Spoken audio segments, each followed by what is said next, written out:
Okay, it's Monday night. Time to start your week right. Favorite clique about to blast the mic. Knowledge is power. It might get you flowers. If you say some stupid ish, you gon' get hit with some powder. And these four be getting wilder. Shooter of the year, my guy Scott T. And we all try and figure out what the Van see. You never know. To rock with Slut Gang CEO, the mass creator, the man with the flow. So if you ain't lame, sit back, relax, and be entertained. It's the grown man clique. The grown man clique. Now let's go.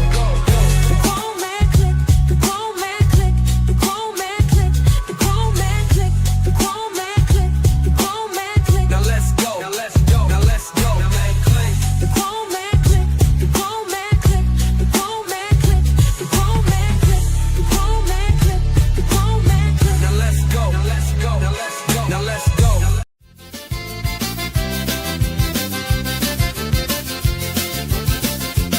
Monday night, it's time to go with the GMC and the Gumbo show. They talk about anything, and it's always a blast. Never know what to expect or what to ask. Nothing's off limits, so take a shot. Sometimes it's informative, sometimes it's not. It can get crazy, so shoot your shot. It's the Gumbo Show with the grown man clique. It's the Gumbo Show. Sit back, relax, and let's enjoy the ride. The Gumbo Show, live in 805. Come on. Well, everybody, welcome to the Grown Man Clique podcast. I am Mr. Diaz Teddy. We are waiting for the fellas to come up right now. So as we take this moment to wait for them to come up, I want to ask you guys how you doing so far. How's your day going? How is life treating you? Get in the comment section and let me know what's going on, guys.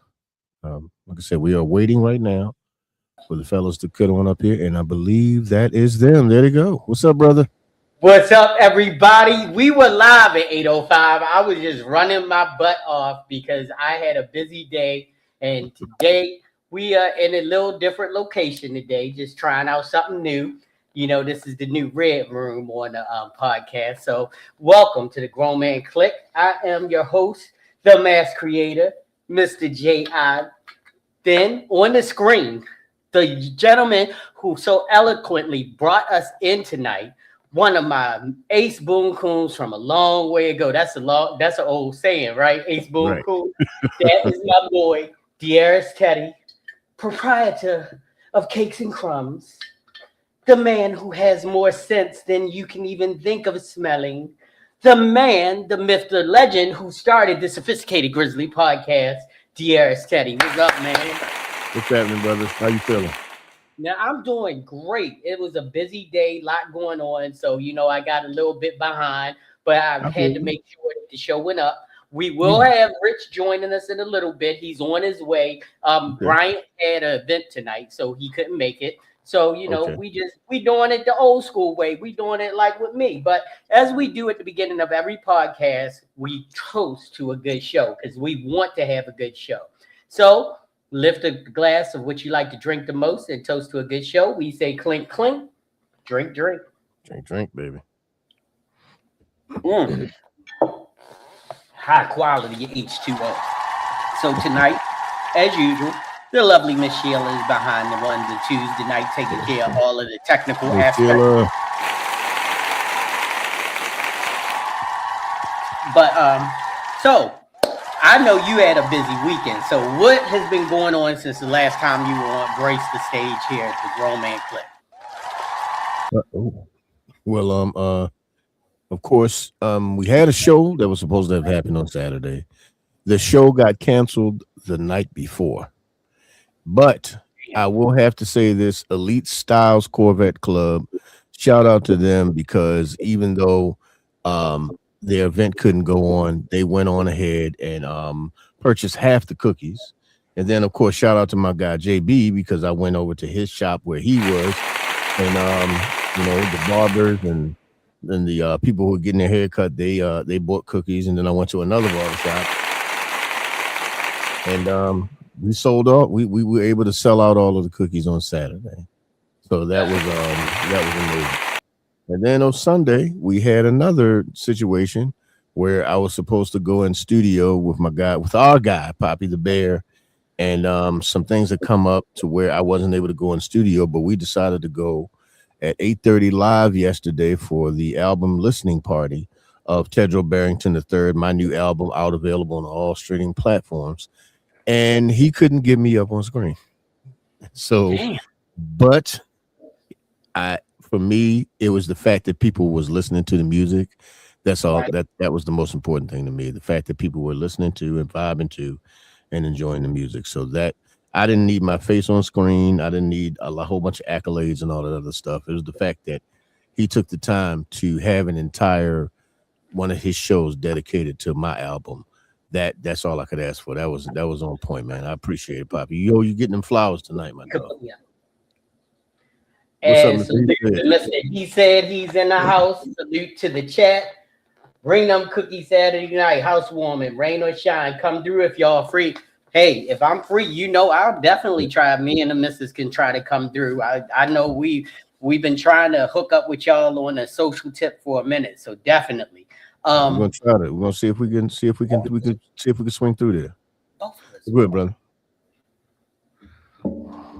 So and like Grizz said, Saturday, it was like he gave me a call for was it Saturday or Saturday? It was the day. No, it was Friday. It was Friday. Friday. And I was trying to work some magic because my brother, he works over at Coppin. Shout out to my brother James. And there's always something going on the campus, but guess what? It's the end of the year and they're going into graduation. So I was trying to get him over there, and the only thing they had was NFL flag football was going on. And we didn't really have a connect to get Grizz right in there, but and then he called me and was like, I had ordered my cookies once I knew that they were available. And I was like, can you bring me some cookies? I'm going to take some off your hands. Even if you don't make the bougies, I'm still going to take cookies off your hand. And so we ended up hooking up at the barbershop, and all my boys, shout out to Mark, shout out to Reno, and all the fellas over at the College Barbershop. We did what we could.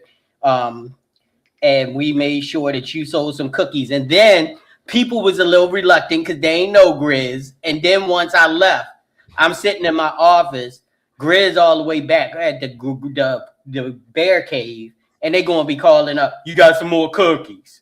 And I called Grizz up. He was like, no, I'm in the bear cave now, and I sold them John. And I was like, see, they messed up.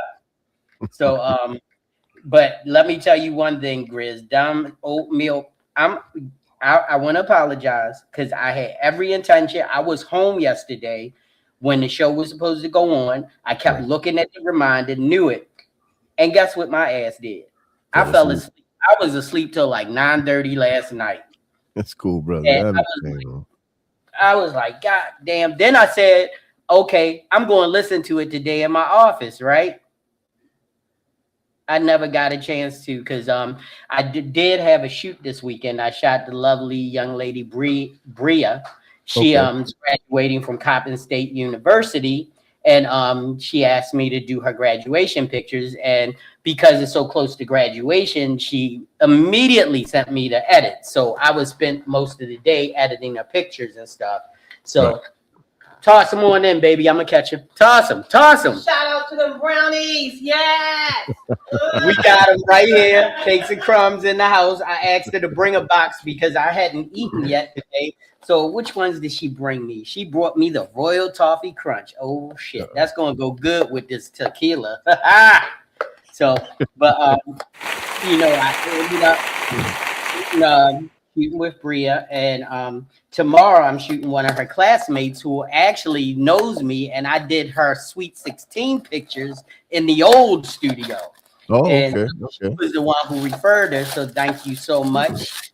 So it was a pretty busy weekend, even though we had some downtime. Me and the missus, she saw more of me this weekend than she saw me in a long time. Because actually, Friday, I spent most of Friday at the house because my daughter is coming home for a few days, and we've been in the renovation stage, and we've been busy. Shout out to Mr. Brown and shout out to Matt. They've been doing the renovations at the house, and we, during this time we had the house painted. So Brittany's room, Sheila decided she wanted some more new beds for the room. So I spent Friday putting together Brittany's new bed. So she's going to come into a nice, fresh, glorious new mattress and box spring and all. And her new painted room, she ain't even going to recognize it because it was purple when she left. Now it is butternut. Oh, well, excuse me. Yeah, I don't like saying that. It sounds weird. But. It does sound really weird. I think that's the last time I'm gonna say it, but okay. yeah. But now we're gonna get into these royal toffee crunches. They still soft as a mug, yo. I mean, soft, creamy, buttery. But I'm not gonna sit up here and eat in y'all face all night, but I probably will. Them cookies good. But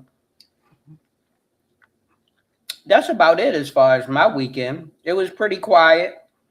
Yeah, that's Mr. He said. But let's go ahead on in because it's only me and Grizz. Let's go ahead on into the other part. Okay. Yeah.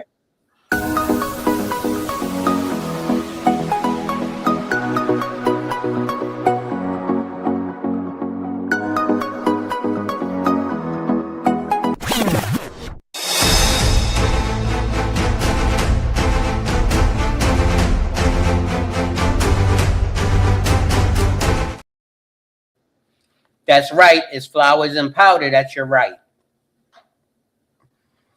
And if you're new to the show, true to the show, or just don't know what to do with the show, Flowers and Powder is the part of the show where we pose the question, what did somebody do that made your day?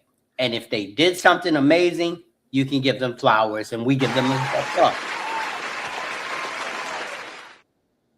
But if you're at the gas station and you are trying to get to the pump and somebody in a Mazda Miata has put their car in a position where they blocking both pumps for no reason, ain't got no reason for that little ass car to take up enough space so you can't get to the pump, you can take your hands like LeBron, dust them off with some powder, and give them a good old hearty powder slap.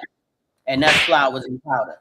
So I see we got people in the peanut gallery. If you're in the peanut gallery and you got some powder, just put it on the screen, or just text it in and we'll put it up on the screen. But to the people in real life, me and he got his finger up in the air already.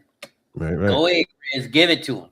Ladies and gentlemen, I would love to give some flowers right now to my guy, Poppy the Bear. He did your boy a solid, real big solid yesterday, where he took his entire show, his entire Cashmere Conversation show, and dedicated it to a listening party for my CD, Tedro Barrington III, that's out on all streaming platforms right now. I was over the moon excited. People were digging the sounds and they were vibing to it. And the way my guy was presenting it, I ain't gonna lie. He made it sound like I was some sort of superstar or something like that. But you know what? I was, like I said, just flowers to my dude. And flowers to all of the people that showed up, Flowers to the people that showed up and showed some love. Flowers to all my family that could not make it, because most of my family, because JB, you're not the only person that fell asleep. So don't feel no kind of way. Early. It was 8 o'clock. See, I even know the time. Sheila will tell you that I'll be up till 2 a.m. almost every night. But I guess all of the work and all the stress, all the things that's been going on, it's like you need a rest, bro. You need my a body rest. bed, go get some sleep. And I went up in the bedroom. She'll let Mace, what did you make for dinner? Oh yeah, the macaroni and chicken, Well, baked yeah. chicken. Well, yeah, you was going to sleep. You was Yeah, gonna go. I was out. Yeah, that was It fine. wasn't even no turkey. But Wasn't even yeah, no man. turkey. It put me But just straight out. but you tribute just flowers to flowers to my family that couldn't make it. You know, like I know you guys are there in spirit and all of that type of stuff. And I want to give a big flower out right now to my mother, Annetta McNeil. Without you, I wouldn't have even had the heart, the notion, the talent, to whatever it is that I have to create this music, write this music, and put this music out. I wouldn't have had the kind of heart or the bravery to do so. So shout out to you, Mom. I love you, and I Let's see. Oh, miss past that. but I gotta think. You know what? I do have some flowers, and it's my usual person. It's my wife because I've been putting her through the ringer lately. I've been a roller coaster emotionally, and I've been snapping and being out of sync with who you all know me to be, and it's just been a crazy situation going on. And she has been riding the stream tough. She has not once went, "Oh, you motherfucker, you need to." No, she's right there with me. She's supporting me. She's trying to be as understanding as a life partner should be. And if she did throw something at me right now, it would be appropriate because sometimes I just be getting in my own head about things. And if anybody knows anything about me, I'm really focused. And when I'm focused, I am beaming in on that one thing. And if you try to detract from that thing, it sends me off. And I should be better with handling that. Even if people call it multitasking, but you're just good at doing one task while you're doing other one tasks all one at a time at different times. You're not like watching TV, making dinner. You're not stirring the pot while you're watching TV if it's not in the room. You're not sewing somebody's clothes if you're not sitting at the sewing machine. You may be doing a lot of different things in the same span of time, but you are not doing multiple things at one time. So I'm not a believer in multitasking. I'm a believer in focusing on a task and getting it done. And I think that sometimes I get too focused, and anything that deviates me from that focus kind of annoys me. And not saying she doesn't annoy me, but sometimes just the interruption can annoy me. And I know there's people out there that get like that from time to time. Yeah. But the best thing you can do, and one thing I do better than a lot of other people do, is I accepted accountability for my actions and how I was acting, and I apologized because I knew that this wasn't directed towards her. It's more directed to me trying to stay focused. So, and at the same time, powders to myself because I shouldn't be putting her through that. So there we go. All right. So as you all know, tonight is the Gumbo show. So we don't have a set topic. This is an open forum to talk about things, question things, just be open to talking about whatever's on your mind. Let's scroll down to the videos right quick, or scroll up to the videos right quick. And I saw this one way too far. I saw this one video and I was like, they just wrong. This should never happen. If your woman ever did, we're not even going to play Bobby.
That's too much damn playing.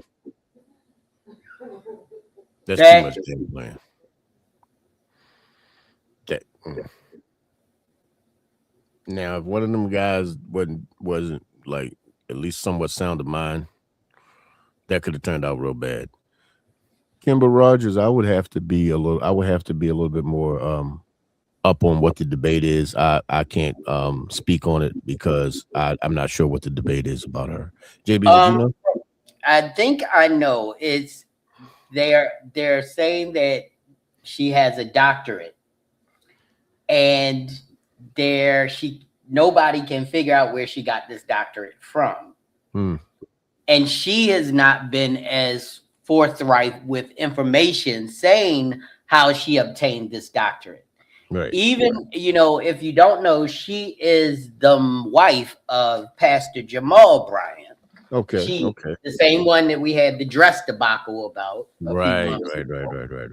But so what people are saying is that she's saying she's got doctor in front of her name, but they cannot find any proof or any even honorary doctorates that she obtained. And she went to defend her doctorate, and she really didn't say anything, from what I understand. I haven't seen the video myself, but the whole idea is that if you ask any doctor where they obtained their doctorate from, they can tell you immediately. Oh, she's single. Yeah, that's not Jamal Bryant's wife. Oh, I thought that was Jamal Bryant's wife. No, Cheyenne. I think she's a relationship therapist. Oh, is she the one she's on like she was on Cam Newton's show, and she was on Shannon Sharp's one. That yeah.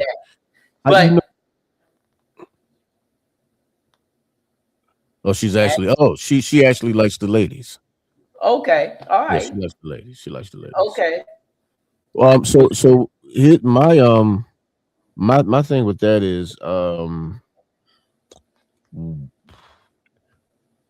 I guess I can try to say it as delicately as I can, but I'm not a delicate person. Why is it anybody else's business? Why are we searching people's personal information? Now, I'm right there with you, JB. If I have a doctorate, I'm probably going to shout that shit to the rooftops.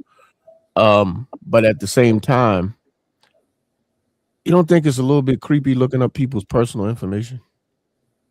Like, but wait a minute. We supposed to make sure if we talking to a doctor that they are certified in what we need them to be certified in. So if she's not a doctor and she's just a relationship therapist, self-proclaimed, because some people say, I'm not a doctor, I'm a self-proclaimed relationship therapist. Right. If you can say that, that's fine.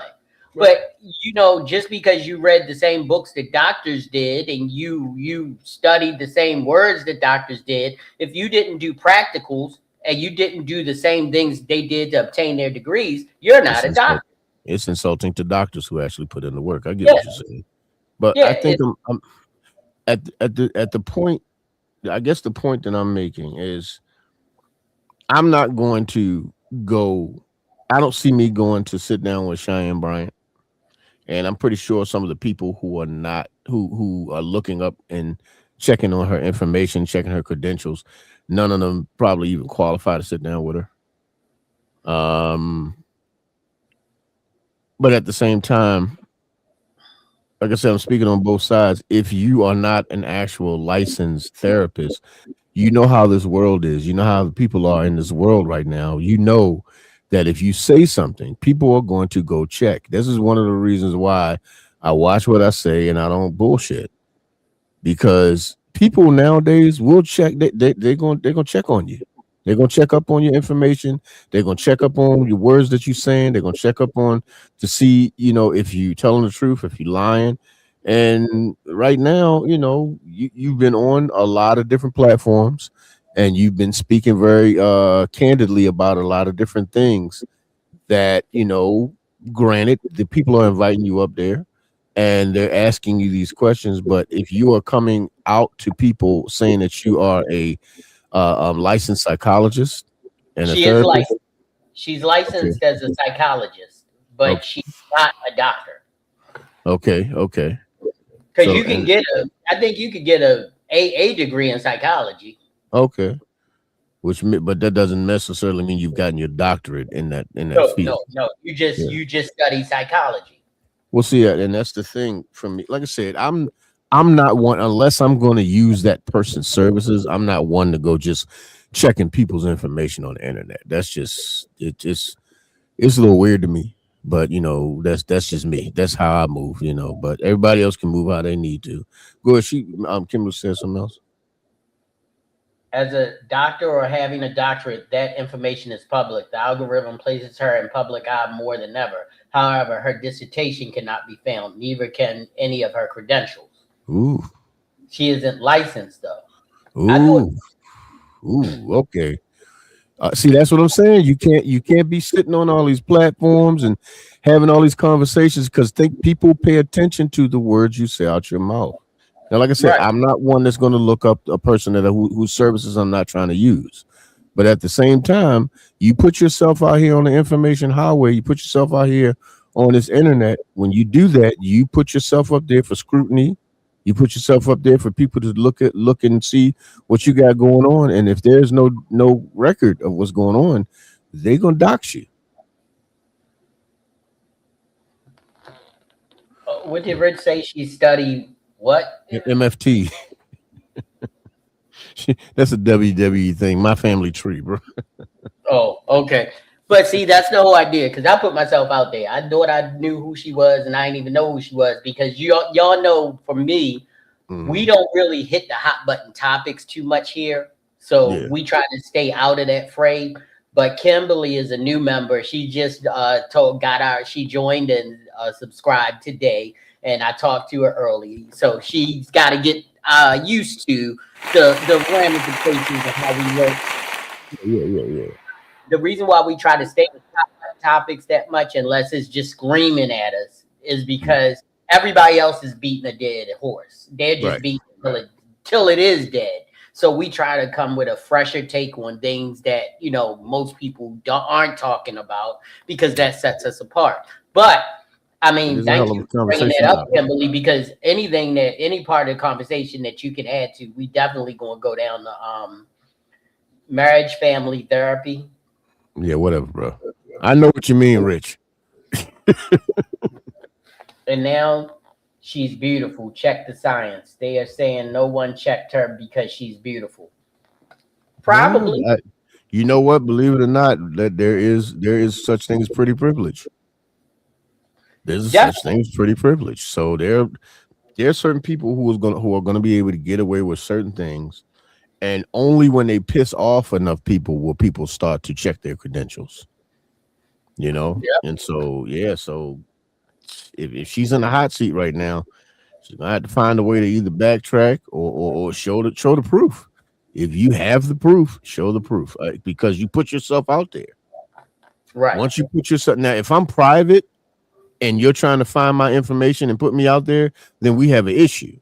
But if Yeah. I'm on all these different platforms and saying that I'm this and I have a license in that and I have a license in this, people can Kimber said, licenses are public record. It's public record. People can check your stuff. And if you don't have anything out there of public record, yet you're on television saying that this is what you are, come on now. We're old enough to understand, getting your hand caught in the cookie jar. Yeah. You know, Even if she goes on these shows and the host or hostesses are saying family therapist, licensed relationship therapist or whatever, where's their fact checkers? Where are those exactly. people who are supposed to be making sure they're not bringing up people that aren't who they say they are? Just because Right. you've been on a million talk shows talking about pancreas, that don't mean you're an expert or a doctor in pancreatics. Exactly. You know what a lot of these people remind me of, and Kimber, I'm pretty sure you can roll with this one as well. Everybody's seen Living Single when Damon Wayans was in the jail cell, and when he was talking about the ramifications of the certification of the dissertation of the pancakenation, and you know what I mean. So a lot of them remind me of that. Where you want to sound smart, and you might actually be smart, but when it comes to the point to where people are checking your information and checking your credentials, you're not smart enough to not say certain words that are going to get you doxxed and caught up. See, I would never say that, live in color. Exactly. So I would never sit up here and say I'm a professional. I can read music. I can write music. I can write songs, but I can't read music because all it would take is somebody to put a damn music sheet in front of me and it's going to look like a Chinese arithmetic. I have no idea what I'm looking at, but at the same time, I'm never going to put myself out there like that. That's what I am. So when you get up on these internets and you start talking about this stuff like JB, I've noticed you never talk about stuff or get in depth into things that you don't really know. Right. I never get in depth in an in-depth. That's like asking me to explain the Bible. Have you lost your mind? I know certain excerpts. I know certain things about the Bible. I know how my religion makes me feel. But if you wanted me to break down the entire Bible to you, that's not my area of expertise. And I would be exposed immediately if anybody tried to have that kind of conversation with me. This is why I don't talk about things that I'm not well versed in. And she speaks enough big words. She says enough things and I would never say she's not intelligent because I've heard her speak. She's a very well-spoken young woman. But at the same time, when people are looking for those credentials, when people are looking for the proof, and you can't produce the proof, eventually people are going to stop listening to the big words. Because we can all speak big words, but did we go to school for them or did we just read a book for them? All right. Well, you know what? We went right into the topic. We didn't ask our question of the day. What's that? We got one. Let's go to the question of the day, Sheila.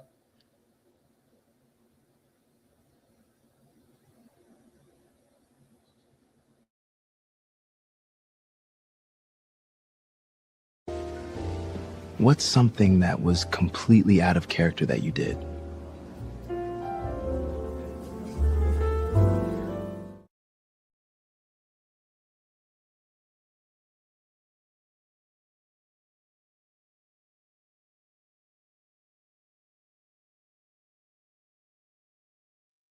Ooh, good or bad? Hey, let's welcome Van to the stage. What's up, Van? What's up, my brother? What's going on, fellas? Much you came in right in time for the question of the day. Yeah, I just saw it. Good or bad, bro? Good or bad? I don't know. I do have a bad one that popped right into my mind, and I'm not proud of it. Not proud at all. I was dating a young lady. I'm not going to mention her name because I don't, I don't mention people's names out here like that. Right. That's their privacy, But at the same time, I was dating this young lady. She had a few mental things going on, and I was trying to leave her home. And as I'm trying to leave her home, she came at me with a knife, and I grabbed her up by her throat and pushed her down to the ground. I had my hands on her throat. Now, I'd never in my entire life, to that point and after that point, put my hands on a woman violently. But that was so far out of character for me to where once I did that, once I realized that, damn, can I even be capable of something like that? I never saw her again. Mm-hmm. That's what you're supposed to do. Yep, I agree with that. Well, mine isn't that. Oh, hold up, bro. We can't speed past that. She threw jelly beans. Yeah.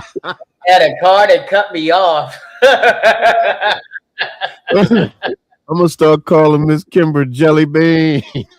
Jelly bean, jelly bean. Oh my gosh. That's funny as hell, man. Well, something that I did that was way out of character happened last week, which was Mother's Day. So we were out to eat dinner. And I told y'all last week we went to this really nice spot that right overlooking the water and everything, and the whole family was there. Right. And it was a little busy. It's Mother's Day. Right. And what happened was there was this gentleman in front of me. And so while he was in front of me, I was standing next to Cookie. You remember, Cookie. Cookie was standing there next to me because we were waiting to get some drinks, And the line was long to get the drinks. So he was in line in front of us and he goes, "Excuse me, do you mind if I walk over to my table for a minute? I want to go grab something. I'll be right back." And we said, "Sure, no problem." So then he came back, got in line, said, "Thank you so much. Thank you so much." Said Happy Mother's Day to Cookie. And that's one of my family friends. She's like family. And anyway, as we got closer to the front of the line, he takes out his phone and calls over to, I guess, the people at the table and go, "I'm near the front. Can y'all come up now?" Oh, wow. So two of these ladies that were with him come up and join him in line. And I'm like, what in the natural? So I was going to let it go. And I was telling Cookie, I said, that don't make no sense. Because one, he got out of line. We were respectful enough to realize it's busy and that, hey, he can, we understand. Maybe he left his money or to tip the bartender because it was an open bar. But then when he called these other people, I said, you know what? I got to say something. Well, I hate when they do And that. I'm like, I'm sorry, but that's totally wrong. For you to bring other people up in the line after we allowed you to get back in line. And he goes, "You allowed me?" We were like, "Yes." Because you literally got out of line, walked over to your table and came back. And you asked us if you could get and, leave the line. And we said yes. And then when we get close to getting our drinks, you're going to bring up more people and order more drinks. That's going to keep us from getting to our table. Well, it ain't going to be no beef. I said, it ain't about beef. It's about respect. And then he was like, "Oh, so," and then lady with him was like, "Remember, it's Mother's Day." I'm like, that's still not respectful. No matter what you say, it wasn't You ain't my respectful. mother. Right. Remember, it's Mother's Day. I'd have been like, that's the whole point. Yeah, and you're not my goddamn mama. And there you go. And I'm getting drinks for the mother of my children. I wasn't in line getting me some drinks. Yeah, I got me a drink, but I was getting Sheila drinks because she was doing the Mother's Day activities. They were making flower bouquets and fragrances and body scrubs. So she had a real active day. So I was making sure my baby got something to drink. And I am not one to stare up crowds or rabble rouse or anything. I'm just going to be like, you just dumb. But that pissed me off to the top of pissivity. So I had to say something to him. Now, being me, later on that day, once everybody had gotten drinks and everybody was calmed down, and I went over to him. And I actually said, "I am sorry for the little disruption I caused, but this is Mother's Day, and I was worried about my wife and her drinks in a timely order, and I know you were thinking the same thing. And I just want to let you know it's not me to cause trouble or in trouble. It's me who tries to avoid it." And he said, "Man, I'm not like that either. I guess we both had a moment." And we shook hands. Yeah. But I was totally, if you would have saw me, Grizz, because even Cookie looked at me like, "All right." I'm like, "Yeah, but this is different. This is Mother's Day. I'm going to take care of my wife. I'm the proxy when the kid's not around. When it's Mother's Day and the kid's not here, I'm the proxy." Damn right. Yeah. So I don't know what you expect. My thing about it is the statement of "it's Mother's Day." I get it, and I understand, and yes, we are celebrating the mothers, but at the same time, what you're now doing is taking away from the person who in my life is the mother of my children, and I'm trying to celebrate her. And yes, it probably wasn't taking very long to pour the drinks and all of that, but at the same time, it's about asking and being respectful. Hey, brother, do you mind if I bring my friends up here so we can grab these drinks? Is that okay with you? But no, you just you did that dumb shit. Just as easy as he asked to get out of line, he could have said, "Hey, I'm holding the space for the other mothers in my group. Do you mind?" That's different. That's simple. Yeah. Because I've had people do stuff like that. I've had people stand in two lines, and then when the line that I'm in is moving, they step in that space, and then they call over the rest of their damn crew. And I'm ready to throw hands and feet on every goddamn body. And that's the whole idea. And that's not me. I'm just kind of like, people are stupid. Yeah. So, but and that me, I'm serious. I was totally out of character on Mother's Day. I was like, do he know I will take that daggone butternut funny looking fedora he had on that he looked like he got from Temu? It looked like he got it from Emut. That's Temu like back. He got it from Umet. Temu back. Oh my god. But what about you, Van? I did bring it back down. Now, Van, there has to be something that you did that was out of character for you. Oh, absolutely. A few times. Like what did you do? So this goes back to I want to say way back, my oldest son's mom, when me and her first started falling out. When that situation happened, I didn't really have a discussion with her when I left. I just left. But what I left behind let her know that I was leaving. So this goes back to when it came out that, her ex-husband was looking for her, all this other stuff. While I was deployed, she had like a bunch of people coming over at the house. It was like she was messing around with or whatever. So when I decided I was going to leave, what I did, I just left a rent check on the counter.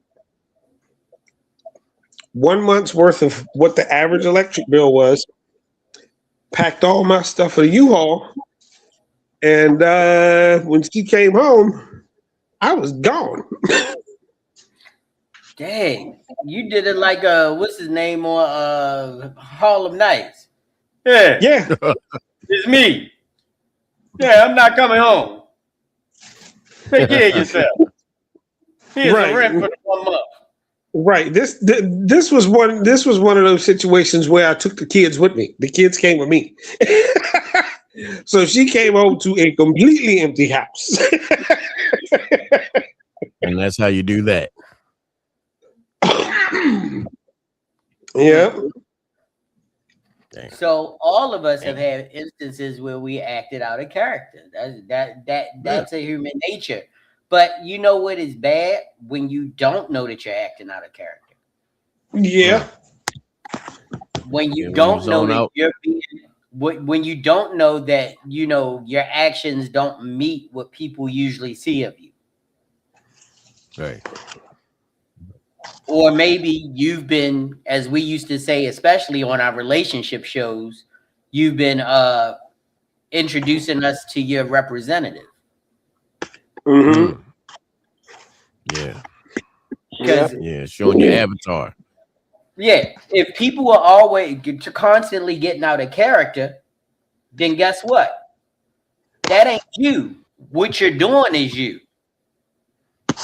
An ass whipping.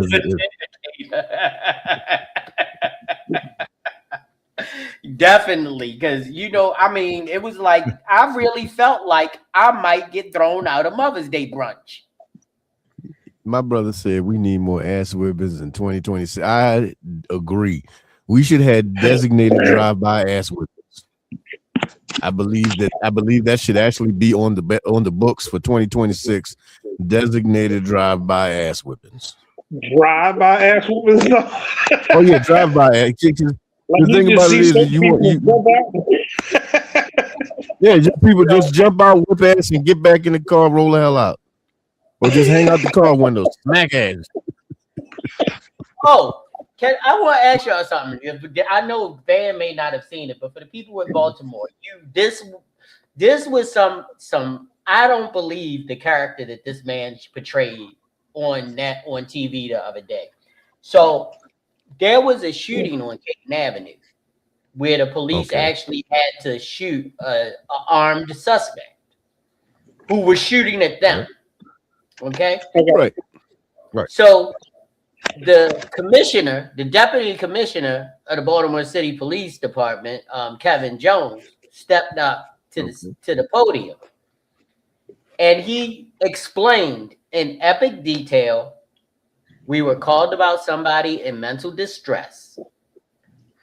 When we got there, we saw a gentleman walking down the street. When we approached him, he started shooting at our cars.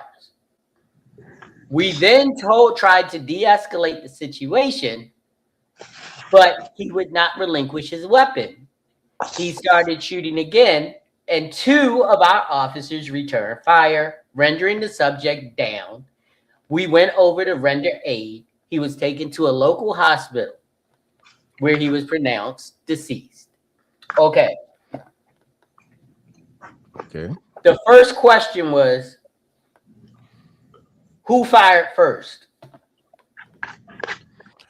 That's the first question said.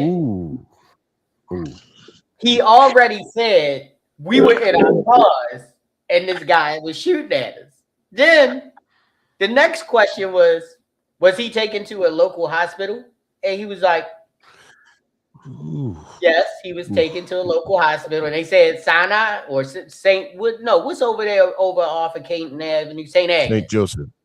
St. Agnes, right? Okay. Yeah. St. Agnes. So if you know anything about the initial conversations that police have, they're not supposed to say. They supposed to say what? A local area hospital, because they don't want people bum rushing the hospital like news media or anybody. They just say a local. Exactly. And so he did say yes, it was St. Agnes, because it was obvious it was St. Agnes, and they knew it was St. Agnes. Then they said, so did he survive the gunshot wounds? Bitch, hold up. Just said. You can go to Fox 45 right now. Wow. And you can pull up that interview. And if I'm lying, I'm frying. He explained everything right there. He answered every last one of them questions before they asked it, and they asked any. You stood there and asked that damn. That's some crack pot. Ron Burgundy reading from the teleprompter. Is Gotta be. Burgundy? That's all I want to know. But see, this is the whole idea. If it was me, I would have been out of character. How many survivors died?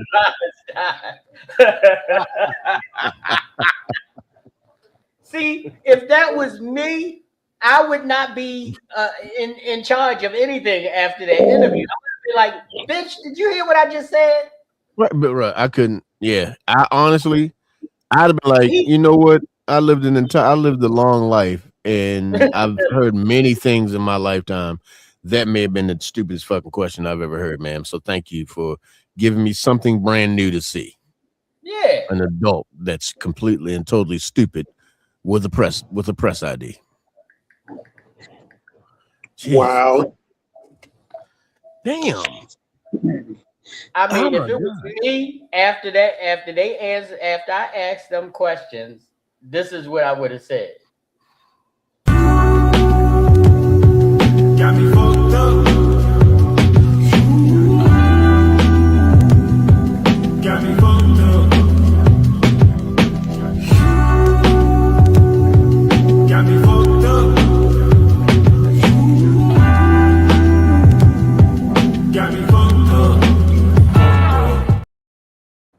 because I definitely would have been off my. I don't see. And look, congratulations to Deputy Commissioner Jones. He did a great job. He did not go off. I don't see how they keep their composure.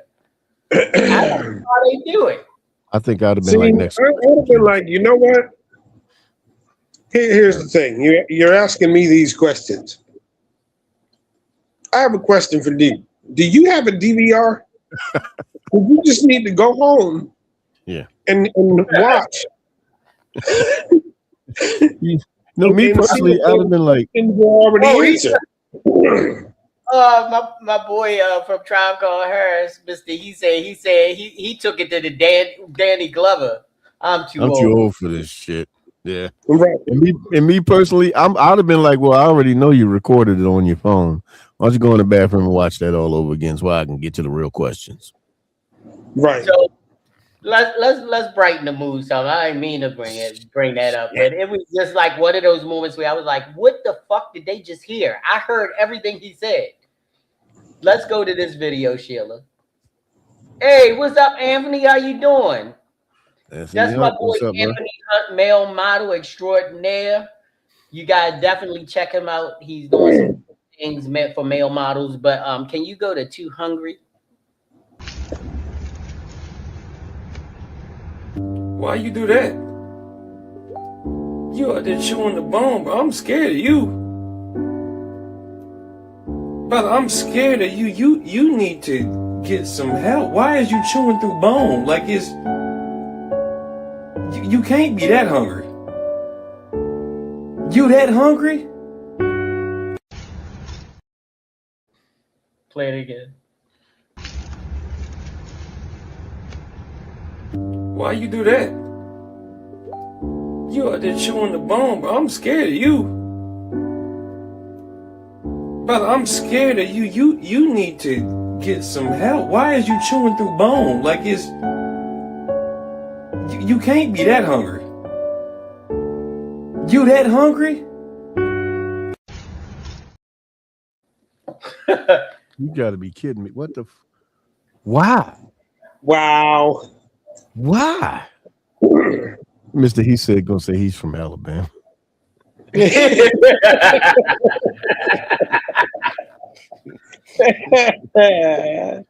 Boy, he knocking his kids out the park tonight, bro. but I'm sorry, but that's the part of chicken, like not the wing, not that little arm, the extra little wing arm thingy, but not the drumette, but the middle piece, the flat. That's how you practice, taking care of a woman. So if that's how you take care of your women. That's why he's sitting in the car. It's why he's sitting in the car eating chicken alone. Yeah, because if you know how to eat a flat the right way without separating the bones from each other, you can make a girl very happy. If you can take all the meat off of the bone of a flat without separating the gristle, any woman would be proud to call you their man. He just gnawing straight through it. God damn, honestly, right now, I don't know. I think he's part man, part honey badger at this fucking point. Like shit. he ate the gristle, the bone, the marrow, the soul, the spirit. Probably ate the center out of a corn cob. I bet he could get to the Tootsie Roll center of a Tootsie Pop. I know goddamn well he could do that shit right there. Bro. Right, he would eat the center of a corn cob. Like, if he ate the coochie like that, she would have cooked for him. Who you been dealing with? He said if he ate it like that, she'd have had a hysterectomy. Shit. That's And guess what he would have heard? You are not the father. You never can be. Shit. Good Lord. I mean, now who eats the bone? Know, but I know some people, like some places people will bite the bone, suck the marrow out of it. That's a thing. No. But I'm like, but I mean, just like beef tallow. You use the marrow of the beef bone to, marinate your meat. I mean, I got to give myself pause for that one. But beef tallow is from the marrow and it's used to help marinate the beef. yes. Yeah, that was That crazy. crazy. But it's true.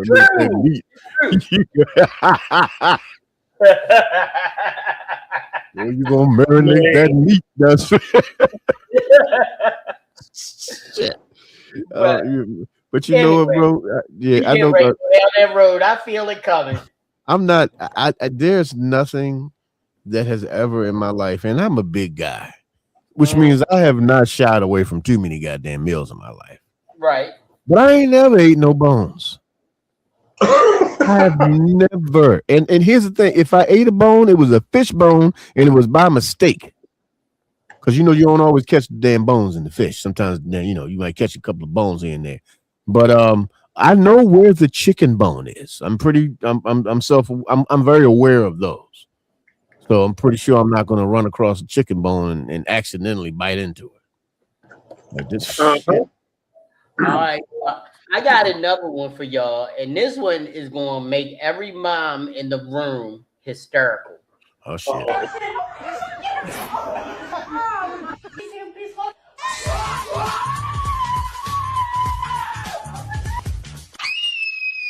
Can you hold the baby for a second?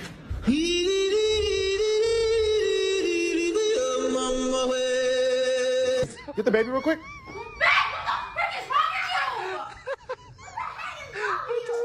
I forgot to break the bottle. Yo, what the fuck? Yo, what the fuck? Yo, bro! He won't stop crying. Why would you do that? No! Billy, get back here! Billy!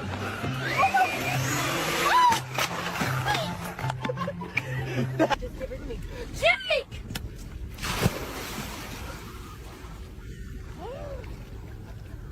Where's Alex? Hey, what are you doing? Oh my dear! What are you doing? Are you serious? That's so fucking. That's so fucking. Hey, bro, that reminds me of so years ago when I was a youngster. I went on a DC trip with it was this camp that I was with, and there was this guy named Joe. He was always playing and shit, and he brought this ventriloquist dummy with him, and he was walking like we was at the Smithsonian Institute. And what he would do, he would be walking and just kind of like walking with the baby, like, and he'll bump into people and drop the damn baby, like, oh my God. And then he's reaching down trying to get the child. Shit. That was like, one guy said, you are such a fucking asshole. But I mean, the best one was the white guy with the baby went out the window. Oh, yeah. That right there. That's those new parents. We used to take a licking and keep on ticking. Yes, the hell we did. Boy, I done fell off a roof. I done fell off a damn roof. I don't know why I was on the roof, but I fell off back and it fell straight on my back. Knocked the wind out myself. I sat down for a half hour, went right back up on the roof. So intelligence wasn't exactly my strong suit at the time. But I was tough. I was tough. I fell out of a window. God damn. Yep. Hold on, not yet. Go down to the It wasn't that far. But damn it. when we were living down in South Carolina, and this is going to sound so weird, but you just gotta, it's one of my stories, so you just gotta hang along for the ride. So I had a whole China cabinet fall on me. God damn. Did they all break? Good, brother. The reason why I fell out the window, Mom was mopping the living room carpet. Oh shit! Just bear with me. Already starting off on some shit. There we go. Mopping the living room carpet. Yes. Mopping it? Yes. She didn't have a steam cleaner, so she would use the mop to actually agitate the carpet to get the carpet clean. She would use a mop to do that. You mean like the story is agitating everybody up? But I'm just playing. Go ahead, bro. So mom would actually mop the carpet. Oh, And we lived in this mobile home at the time. It was a manufactured home, like one of those double wides. It was a nice one. It wasn't in like a trailer park or nothing like that, but it was close to it. So the only way I could get to the kitchen, He was trailer park adjacent. that's why I said, just hang on, here you go, get ready for the ride. So I have to go out of my bedroom window and walk around the trailer to the back side of it to go in that door to get to the kitchen, because the living room is right in the middle of the trailer. So on the way out of the window, I got tangled up in the trailer hitch and wound up falling and twisting my ankle in the trailer hitch. Oh, Yeah. Lord. Van, So, I swear your stories can be part of blue collar comedy. I'm serious. wait, it gets better. So, of course, they take me to the hospital. I don't know where they found this doctor from, but he came in the room wiping his nose, and he slung a booger across the room, and I saw it hit the wall, and I was like, oh no, you're going to take me someplace else. So I went to a different hospital, and I got a green cast and went back and made him sign it. What?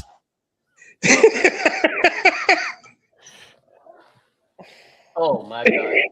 Oh, hey Van. Yes. I got to tell you, because only you could appreciate this. I'm in a barber shop the same day that Grizz came in with his cookies, right? And there's this one gentleman, shout out to John. He know who he is. He's a trumpet thumper. Oh, shit. He wasn't there when you was there, Grizz, but he's better there not have every week. And guess what shirt I wore to the barber shop on Saturday? Was that Obama shirt, bro? No, I wore our shirt "Never Forget" with the folding the chair. chair. Yeah. Nice. He looked at my shirt and went, "You know that's racist." I'm sorry. What's racist about it? See, damn it, Jerry. I'm never there for these moments. Dude, my barbershop is off the hook. You need to literally, you came in there and they was joking on you. As soon as you came in. Wow. So, you know, and nobody is off limits. So I would have gave him hell. no, dude, I don't know whether he's trolling us or if he is really a trumpet thumper, but he's so convincing that you can't tell. But let me just tell you something. Everybody, he was so upset at that shirt. And then we started going in. We was like, but the best part about it was when homeboy turned into Aquaman and jumped off the balcony. Then Mark, you met Mark. Mark was like, when that hat went up, and then my boy Kevin, he was like, that was the bat signal. Right. And then my other boy was like, but you know them guys who couldn't swim was on the boat, like, wait till this boat dock. Wait till they land this motherfucker. Like, you better pull this motherfucker. Right. Man, I almost burned down the whole brownstone. God, and you gotta go. How you gonna leave a cliffhanger like that? I gotta definitely hear that story, Mr. He said. Gotta take a call. Have a great show, Famo. Good shit. Always a pleasure having you in the house. Oh my God. So, in case you don't know, we also sell t-shirts here at the Grown Man Clique. Which way am I going? This to the other side. There you go, brother. And we also have coming soon the new design Grown Man Clique shirts. Grizz, of course, you're getting one FOC free of charge because you are one of us. Me and Rich redesigned the Grown Man Clique shirt, and okay. it is going to be fire. He hasn't seen the final. For those because he didn't come on tonight. I'm upset that John, Mr. Vicissitude, didn't come on tonight because we are going to release the Check the Whole Facts shirt. Oh, damn. Oh yeah. We That's what actually she just not redesigned. to come. Yeah, but let's Nice. keep this going. Let's keep this going. We almost to the home stretch. We gonna go here. Boy, who? Red Raj. You should have came up on screen tonight. This was a calm night for you to come up on screen. You should have came up on screen tonight. But check this out. Hold on before you play it. When the parents are smarter, are dumber than the kid. Check this out.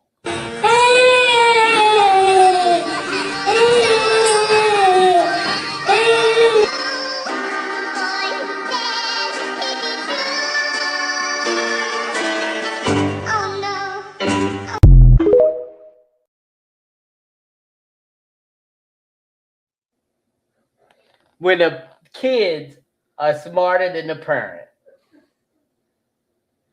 Can you send Rev Raj the link? I got you. I'm telling you. Oh my goodness. That video killed me because it's like when I first saw it, I was like, oh my God, how did he do? Then he climbed out there. Can a grown lady wear one without judgment? Yeah. That's support of the grown man clique. Of course you can wear one. Well, absolutely. She sure can. But you know that's crazy when kids are smarter than their own parents. Right. Yep. But you know what, bro? The thing about it is I don't know how. I would say the kid is smarter, but I would also say that those parents are certified stupid. They're certified stupid because they know in hell that. Yeah, I just maybe they panicked. Maybe they were panicking. Maybe the kid was flailing around and making all kinds of whiny noises. They panicked. They didn't know how to do. Or maybe they just suck at being parents. People just ain't good at that shit. Well, this is the whole idea. If your kid is choking on a rail that's below them, what do? Lift them up. You lift them up. Lift them up. Lift them off the choking part. Then if they lifted them up, they would have been like, Lil Muff, you could get right through this rail. Right. Hey Rev, check your messenger, your Facebook Messenger.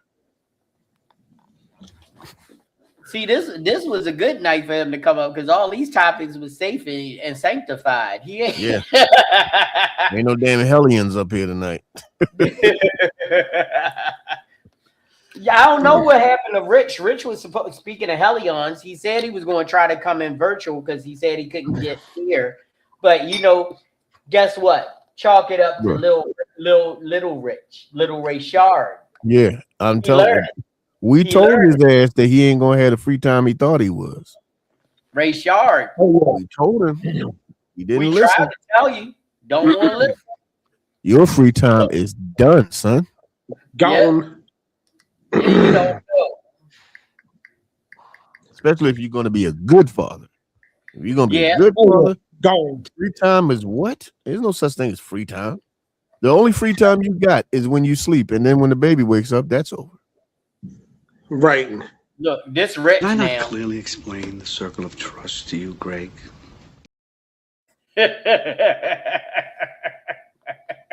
Man. That's Rich now.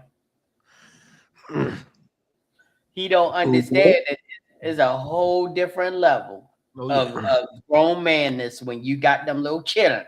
Yep. When you are the sole reason that they survive in life. Yep. You can forget your birthday. You can forget all the holidays. You can forget getting gifts for yourself. All that stuff is gone. People will actually ignore you, call you up once they start talking. Let me speak to your kid. Right. You're not even going to say hi to me no more. I have had people walk straight through the door. Where's the baby? Hold up, motherfucker. Right. You're going to say, like, when you have a kid, that's it. Damn. Okay. Hi. You know, somebody made the kid. I'm just saying, Right. wouldn't be here without, I'll never forget the time I went to pick up my son from school, and somebody else had already picked him up. I'm like, wait a minute. Are they on the pickup list? They said they was.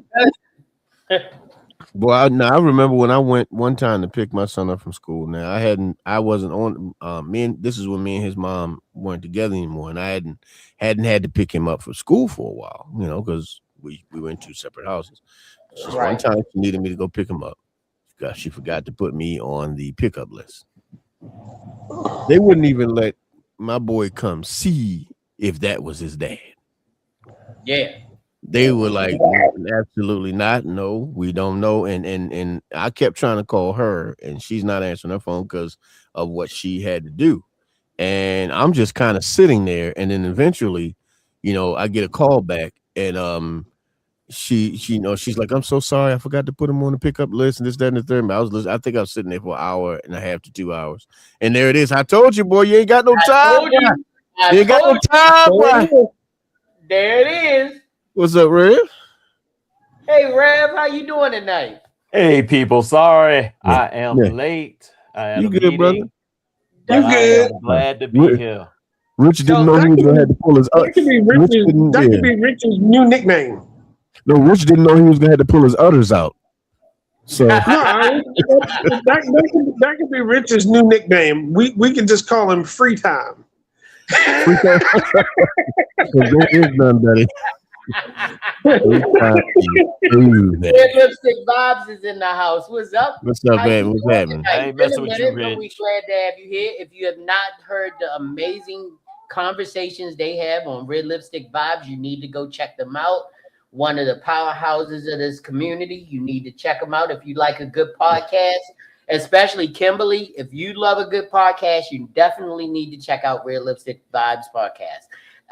Reverend Rogers. So tonight is our Gumbo show, and I'm saying that because on the Gumbo show, we turn the questions over to the audience. So if you have a question that you would like to pose to the Grown Man Clique that maybe we've never answered, or something that you'd like to know about one of us or all of us, you can actually ask. So go ahead. Let's bring him up to the forefront. You gotta let me think about that one. You need a minute? That's when you get the genie and you giving those wishes. You don't want to waste it. All right, you can bring him down for a second. I mean, AJB, hold up. Yeah. How come I never got that kind of treatment? Do I? You've been on every one of our Gumbo shows. You know you can ask. Well, I do have a question. Has anybody seen my guy Randy Jackson? Not the hell. Yes. No, not that one. Not the helmet. I'm talking about from American Idol. No. Yes. AJB. He Ozempic himself into oblivion. Right. I'm pulling it up right now. He looks like that thing that was on the little worm thing from off of Men in Black. I'm not exaggerating, am I? Honestly, he's on his Crip Keeper right now. Yeah. Oh, yeah. Nick, you know you ain't got nothing to show. I'm losing it, but I'm not losing it like that, boy. He is. Yeah. He's looking rather skinty. Look, I'm gonna say this, and I hope I don't offend anybody,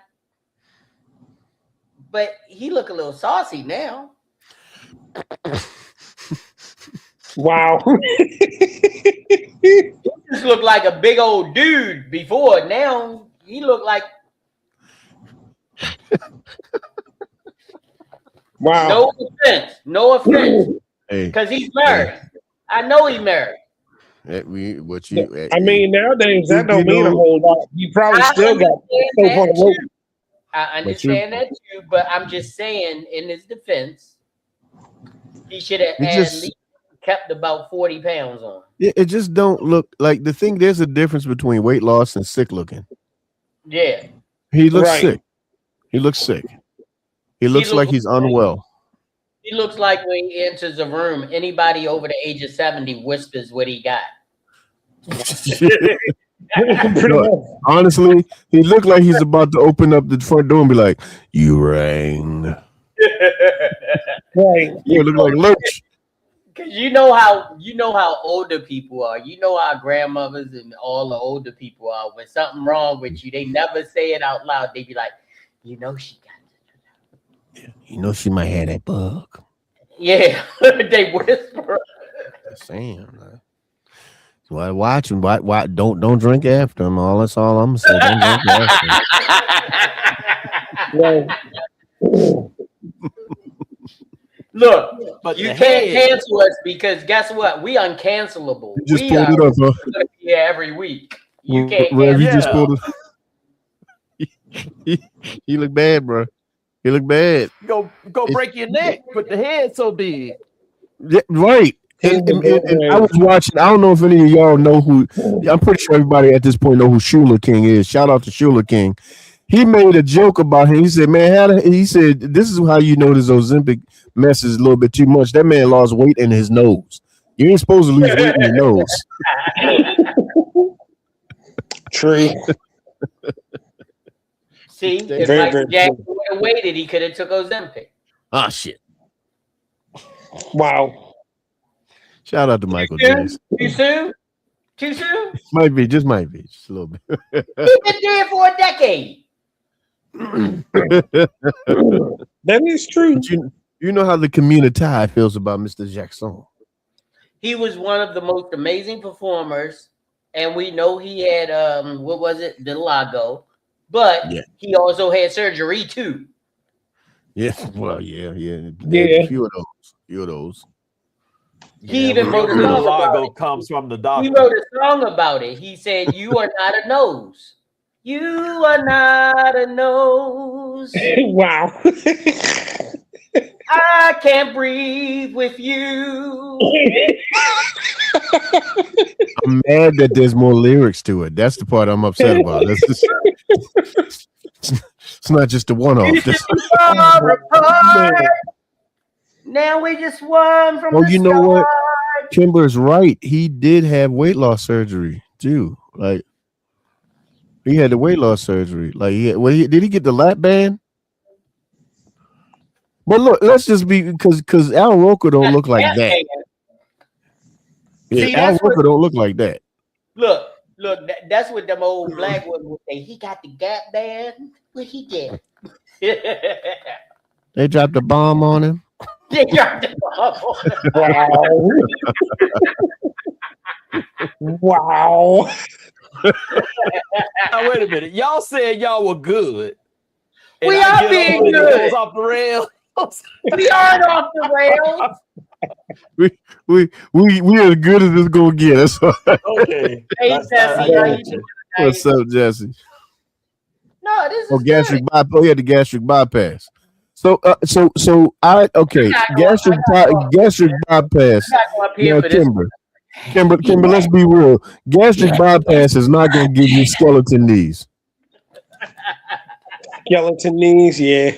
But he looked like if he walked, his knees is going to crack against each other. Slide some oil to me. Wow. I got a song for everything. I'm sorry. True. Gastric bypass, boy. The other Wow. thing, though, I saw an interview with Laz Alonso, and he's looking rather small now. Laz You know, Alonso. even from the boys. Even that last episode, I was checking him out, and he was looking a little slim, but he, it does though. Sorry to be, me, Rev again. But it does make me think about Chadwick. When he was, going through it, he was going through and wasn't really telling folk. But folk are doing it to themselves too. Yeah. And it's just that whole mindset, even that Yeah. Ozempic face, the Instagram face, the way Mhm. folk are just, you know, even to go back in the day and talk about Lil Kim, That, Yeah, the yeah, surgery yeah. she did. She that, Yeah. that that's Man, just yeah, she I think destroyed that's herself, man. I think that's that. What do they call it? Body morphia, where body you body Body dysmorphia. Body dysmorphia, yeah. dysmorphia. where you Because don't boy, she was gorgeous. fire. Yeah, Fire. And I'm I like, worked. you didn't do I none of that. worked with fire to Little Kim. fired. I did shows with Little Kim. I saw her up front, close and personal. Before all, she was that girl. She was Yeah. beautiful. Man, look, If I go down to the archives and pull out some of these pictures, retouched pictures that I have with my groups and Little Kim, you're gonna be like, why did you do that? It's not because what we see is what they see, and what they see they don't like, and they do all of this to think they're making themselves look better. But to them, they're never gonna be complete. They're always gonna keep searching and keep putting themselves through these surgeries and everything else because they're not happy with what they see in the mirror. right. And You know all what, I'm too, gonna say is, JB? go ahead, brother. Oh, I'm sorry. Thank you. It's the industry. You know, when they reach a certain age, they say that they're, you know, can't get Washed up. parts or can't get the next album, and so they kind of put that on them, and that's the sad thing about it too, because Yeah. it's nothing like, you know, a season sister. Right. Man, look, But we but we this we is we, the we whole were idea. like those. You know, we like the seasoned ones. We got Yeah, Debbie Allen, we got the Felicia end Rashad, we have all of these Angela Bassett. Angela Bassett, who when they decided that they needed to look more young and more fit, they got in the gym. They didn't go to the doctor. Mm-hmm. Angela Bassett looked like she could beat up your grandmama. I'm telling you, don't think She she. will, and she is a Your grandma. Yeah. sister or your daughter. Exactly. You know, and in all honesty, Played Lil the woman Kim, big. Lil Kim, unfortunately, Lil Kim, baby, you don't look like the old album cover that when I was younger I stared at a little too damn long to the point to where it was uncomfortable. You don't look like that no more, and it's a sad thing, man. It breaks my heart because you know She was young when she did that too. yeah, it was and I was young when I was looking at it, but I at the had same time, but I at the had to same put time, it up on beautiful. Facebook just down and share. I'm sharing my own podcast. Ain't that something? She was beautiful, man. Like, and it's like now when I look at her now, it's not about her ugliness or whatever. It's a sadness to me because it breaks my heart to see somebody who's so beautiful who allowed other outside entities to cloud her mind to the point to where she felt like she wasn't good enough, Right. and she scarred her body for life. Yeah. You know, Yeah. and it's just Yep. it's crazy. And you look at a lot of our people, like you just like even with Randy Jackson, like that. Even though we're making fun, it's a sad thing because he doesn't look right. Not that we want to see him big. We ain't worried about whether he's fat or not. He don't look fit. Like, and I know I shouldn't be talking about people looking fit because I ain't exactly fit my damn self, but I know what fit look like. You know, and that's just not it, man. You don't look well. He doesn't look well. right. She wasn't happy with herself on what Biggie did and said to her about the industry. Right. Can I tell you something? I'm sorry, but a lot of these people who are in the industry, because if anybody knows anything about my history, I was in the industry for a long time, and they never didn't want you to look sexy. They didn't. J-Lo hasn't done all of that stuff. What did she do? She went and got in the gym. I mean, that's the sexy they want. They're not asking you to do all these surgeries and get, I mean, a little Botox, that's fine. Because I know guys that aren't even in the industry to get Botox because that's something that they feel makes them feel good. It's just like if you go to get your hair cut like I do every week, it's to them, that's their treat to themselves. And it's not that harmful to their bodies.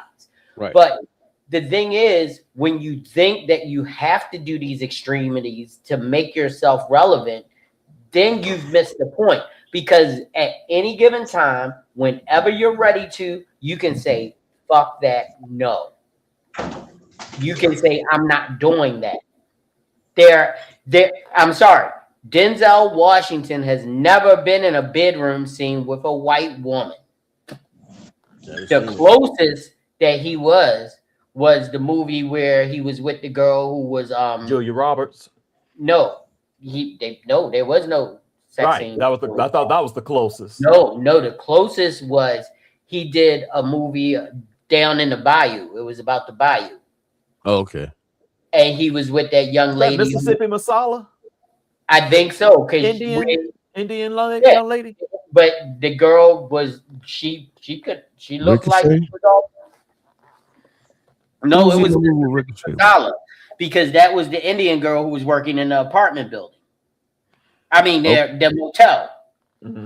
Because her parents owned the motel. That's the closest, and he still considered her a woman of color. Oh, I know what she's talking about though. When the prostitute in Ricochet was white. Yeah. That wasn't him.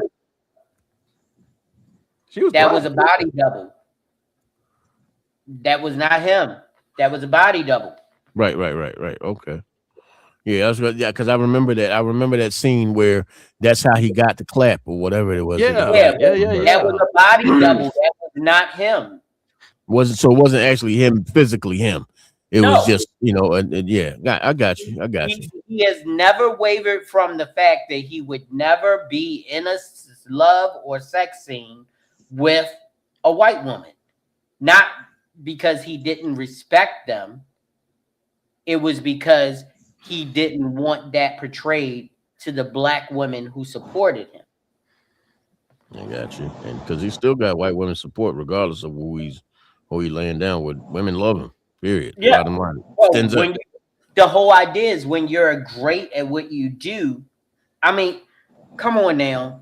What was his name? Frankie Valli. He was like 96 or 92 when he was still going out on stage singing "Big Girls Don't Cry." Right.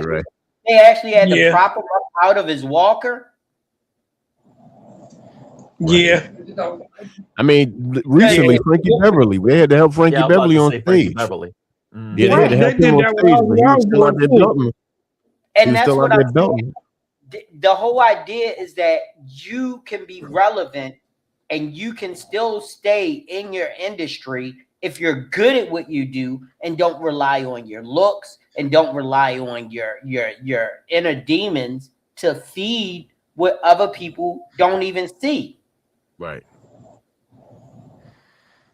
Salt and pepper are not the salt and pepper that we saw when we was growing up. They got on waist trainers, waist restrictors. They can't drop it like it's hot. But guess what? When they get out on stage and rap, we listen to them. Right. You saw them at the BET Awards. Them girls had on so many body restraints that their body was under arrest. But guess what? They didn't succumb to industry pressures. You can they were wrapped up tight, like one of them Mylar Party City balloons. They was wrapped up in that real tight. Grease, you know what I'm talking about. Those Mylar balloons. They had Party City with the Damn it, Van. Damn it. They got us uphill like Florida Evans. Damn it. Wait a minute. Hold on, Kimberly. What did Salt and Pepper have done? Well, Pepper might have done something. Yes, Pepper has had a lot of surgeries. Pepper has had a lot of I believe Pepper has done some shit, but she's always been beautiful though. She didn't need to. But she didn't need to. But I'm saying if she did, she ain't doing the stuff that these other people doing because she still got a pot belly. Nah, yeah, I don't think she a pepper shaker now. She ain't pepper. Shit. She a pepper grinder. Yo, you said she a peppercorn? Wow. She peppercorn. Come on, no. So what is the I pink? love you, Pepper. I'm sorry. I love you, but come on. But I'm Have they saying that. changed from salt and pepper to pink salt and peppercorn? But Right? all I'm saying is Himalayan that sea salt. they Himalayan sea salt.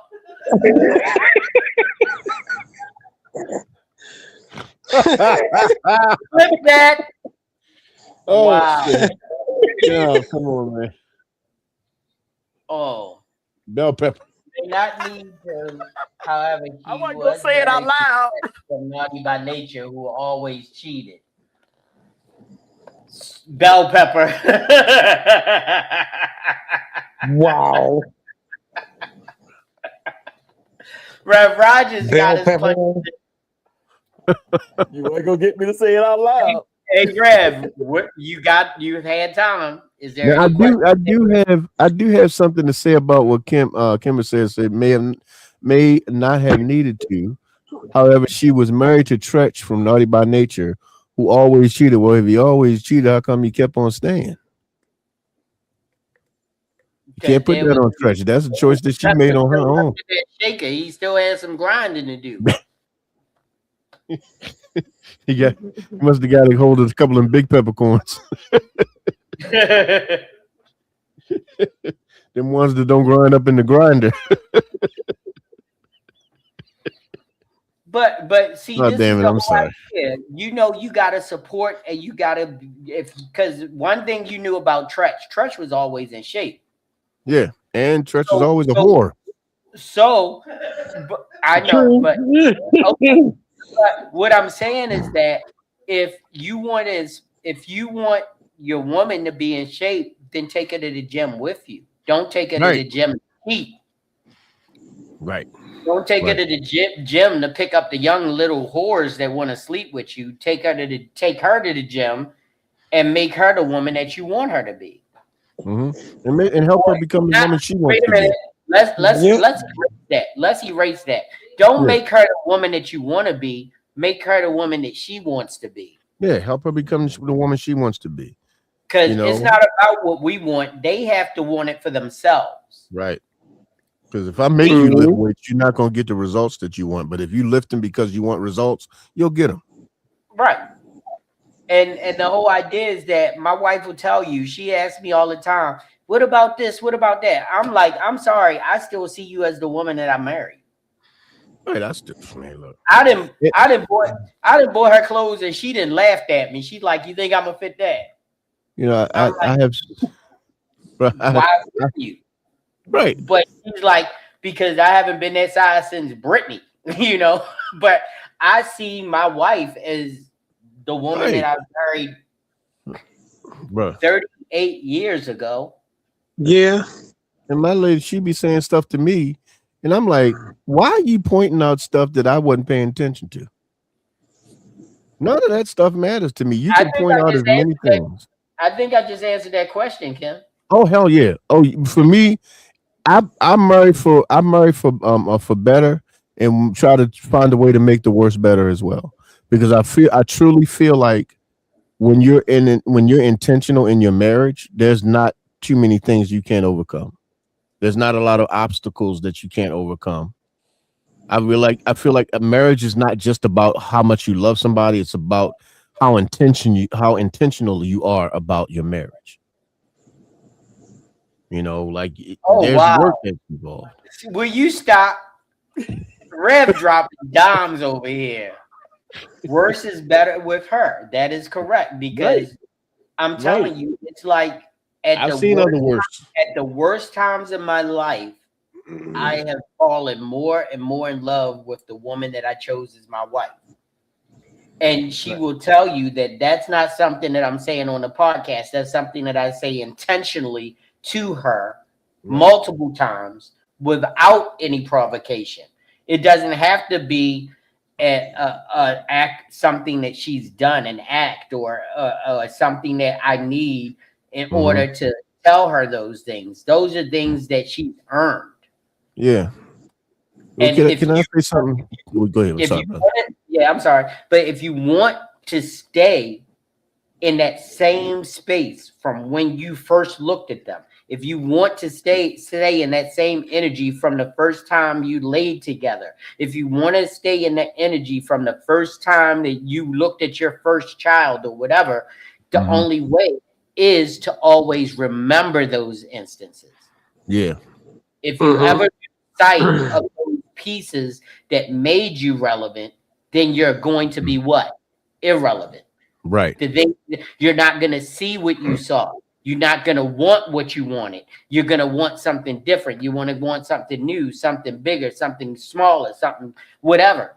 Yeah. I always want my wife first and foremost. Yeah. Yeah.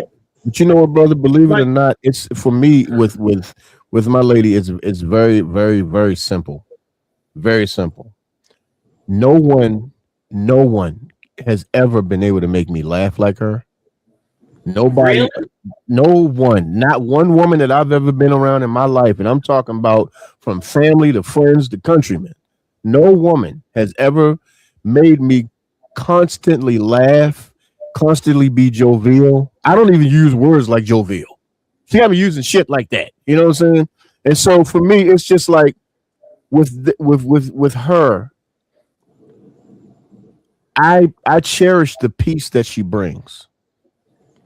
And because I cherish the peace that she brings, I don't see somebody else bringing that same peace my way. So for me, my love for her is intentional because her intentions to me are pure. You know what? You know what, Rev? I'm gonna tell you this.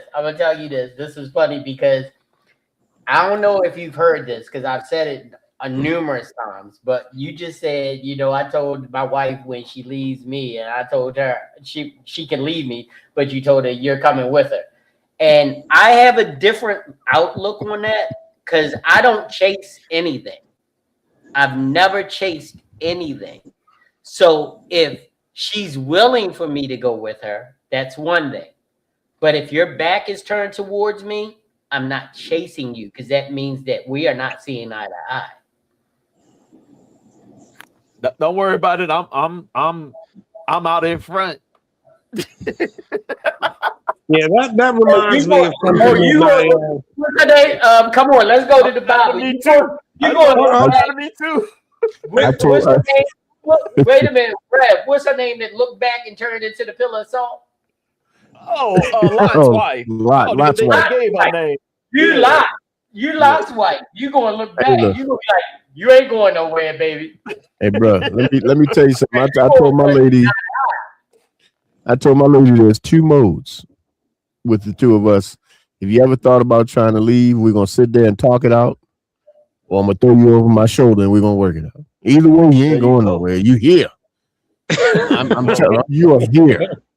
And it can sound however it need to sound, but you are here. Like I said, for me, and I guess I'm not trying to turn this into like a Valentine's Day show or anything like that. But when it comes to her, I've never known peace to be this quiet and loud at the same time. Right. I never knew that was a thing, you know. What you saying, I want to add to this too.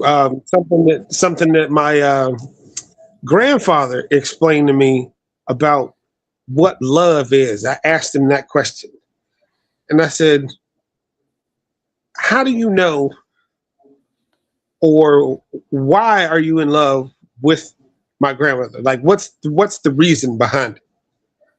And he looked at me and he was like, "Well, if there's a reason to love somebody, that's a condition. I don't have a reason. I just do." So when you have a reason to love somebody, you've already set a condition of how far it can go. Yeah.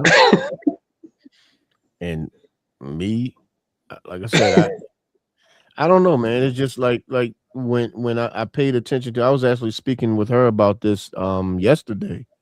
Whereas years ago, I was told, and I'm not trying to get too deep into it, but I was told that when the right person comes into my life, the things in my life that would change would be recognizable and unrecognizable at the same time. And I had no idea what the hell they were talking about until now. You know, Now I pay attention and I see the unrecognizable person that I've become, and the recognizable things that I saw that I could be, and now being with this person who believes in me like wholeheartedly, who has doesn't question me at all about anything. And because she puts that kind of trust and love into me, betrayal is not an option. Not even close to an option. Like, my biggest flex is that I can wake up every single day and look over and watch that smile. She wakes up and smiles at me every morning. Like, you don't get that all the time. I've had women that woke up and got mad at the sun. So trust me, this is a hell of an upgrade right here. You know what I'm saying? So yeah. Sorry, man. I lament. I can lament on her all That was a night. mic drop. Reverend Rod, you never Yeah. gave a question yet. I had one till we got on this subject. We erased the well, I do have this. Thinking about how things are so different today than, you know, even our parents' lives. What would we say that is a non-negotiable for us that we saw the generation before us deal with? Oh, and I've said it many a times in general, like any type of violence towards me, anything where I feel like I have, like Grizz said earlier, when we were talking about taking what have we ever done that was out of our character? Because that was our question of the day. If you make me want to put my hands on you, it's time for me to go. Exit stage right. That has been the number one rule in my house. Even with my kids, even if you make me want to put my hands on you, I'm gone. Because you have taken me totally out of my character. I've never chose violence. I've never chose using something, my strength, to prove that you're weak. Never. It's like I don't have to prove my strength. Grizz has heard many a story about people who thought they were going to take my kindness for weakness and didn't come out on the good end of that argument. But I got older and I got smarter. I'm like, you're not going to lead me down that path anymore. And the one thing that I told my kids, and the only time I ever laid belt to ass with my kids, was when they fought each other. You are not gonna, you are the only defendants against the Brown name. You have to defend each other. So if you're fighting each other, no, that ain't gonna work. No. You both getting it. And then my wife, she copped the L and made me whip both of them. She was like, I ain't doing that. She chickened out on the SmackDown. Yeah, she coming from, now her whole family is boxers and people that fight. And she would not take belt to ass on them. When did you ever take belt to ass on them? Yeah, she don't have one instance where, I only have one where I took belt to ass to my kids, and she don't have any.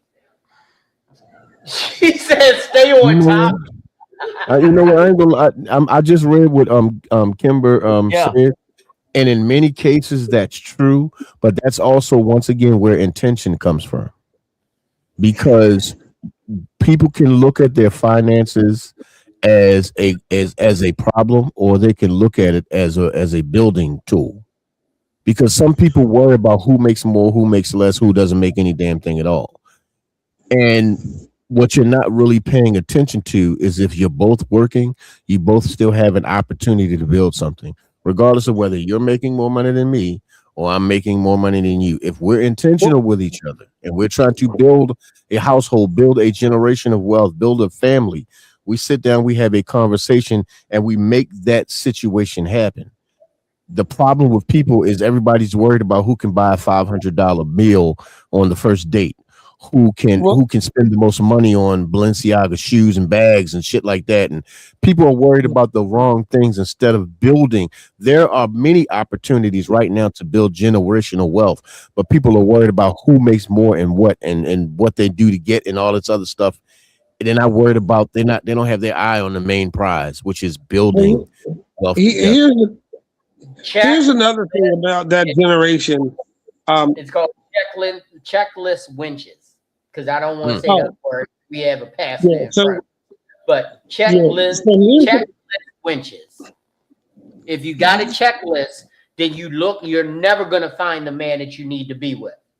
You need to get rid of the checklist. You need to get rid of the wants. I'm going to let you talk in a minute, Van. You need to get rid of the checklist, get rid of the wants. Get rid of all of those superficial things that drive you to thinking it's what you want in someone, and go to the bare bone basics. And I want to be with someone, and that someone has to recognize me for being me. And we have to respect each other on a level that nobody else has ever respected or loved me before. And then you'll find that your checklist was all flawed, and you'll be able to find someone who will be compatible with you. When you thinking that you gotta date tall, the shortest guy in the room may be your perfect match. When you think you gotta date rich, the poorest man in the room might be your match. Because guess what? You will make him rich, and you will be the catalyst to getting him to where he wants to be. If you're thinking that you gotta have it all before you got it all, and you are never gonna be everything until you're something to somebody. Yeah. So what I was gonna say too, as far as when Kim was talking about the generation that the parents and stuff came from was baby boomers. I think that one of the things that happened as far as the two generations now versus then is that women weren't allowed to have a bank account until 1974 without a husband co-signing for it. So that whole provide and protect thing came from that. And now that a woman can make her own, a lot of people are thinking, well, I don't need to do that anymore. Y'all wanted this equal rights thing. Women are almost making more money than the guys in some fields at this point.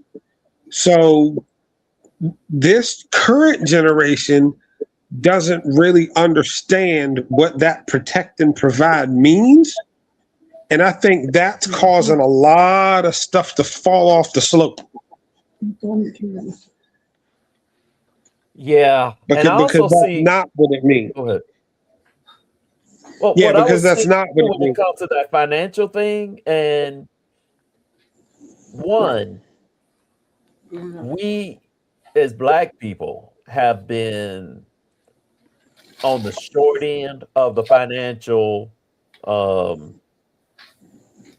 prosperity of this country, that when we were all struggling, we worked together. Now that we are struggling in comparison, but still we're one upping, because the 80s and 90s gave women far more economic strength than men. We were still blue collar workers. It still are, for a great sense, if we're trying to make it on our own. So women have made significant strides in the business world. So yeah, a lot of women are making more than men. But the thing is, having stuff don't make you happy. Damn right. Right. And the That's more what I stuff would. you have, it can confuse you from being comfortable and being happy. Right. Right, And and that's that's what I what was. that's what I think we really, because I think that's the other flip side of my question. What do you think we have lost from the last generation? Oh yeah, college too. Thank you, Kim. Oh. Thank you, cuz. Because women had a still. I look at my kids when I drop them off at school. The amount of women in their universities Right. are outnumbering. It was like that when I was at Morehouse. I mean, it was clear that ratio worked for our advantage because we could go to Spelman, we could go to Clark, we can go to Mont Brown, and it was way more of them than it was us. Right. And Mhm. so Yeah. that also kind of shows up in the workplace with the Yeah. degrees and everything. So, But see, but this, what do you think this, we've this lost from the oh, go ahead. I'm sorry, Jay. what we lost was the drive to be educated and free men who wanted to do more and support our families. I believe that that was a loss. I think that a lot of Yeah. times we look at it as if, hey, we get locked up for this, and our women can't have us in the household if they want to get WIC or they want to get social assistance. Be their social social Assistance. Yeah. Be there for them. Do what you need to do to be the man of the household and the man of the family, and then they won't have that leg to stand on that they need this. I mean, Right. I remember when Sheila was getting the WIC vouchers and stuff like that because I was building. Yeah. They do need you- us to kill the But you know cockroaches. what, bro? I'm gonna be honest with you. Like, I think it's even more dangerous than that. I think one of the things that we've lost, and it's hard. It's gonna be real hard to get it back, is integrity as a people. True. We've lost a lot of integrity as a people Yeah. because things that were never Yeah. acceptable at one point in our life from our women, from our men, from our children, now are now footnotes, or they're now things that you can either choose to or choose not to. Where at one point, having and being a person of integrity was considered a highlight. It was considered being. It was the stepping stones to becoming a gentleman and becoming a well-rounded woman. And nowadays, you just throw those titles around so easily, like that's a man, that's a woman, because he reached a certain age. But where's the integrity of this person? Where is the morals? Where are the scruples? Where are the things that laid the foundation to be able to build a family? That's where a lot of us fell off. And we lost that in the crack epidemic. When Right. crack hit our communities, we lost respect for the elders. And somebody said this, man, they was talking about this. They said we used to, even when before crack, and I can think about when I grew up across the street, I knew he was a drunk because every Friday when he got home, he was drunk on his front yard, but he was still go be Mr. whatever his name was.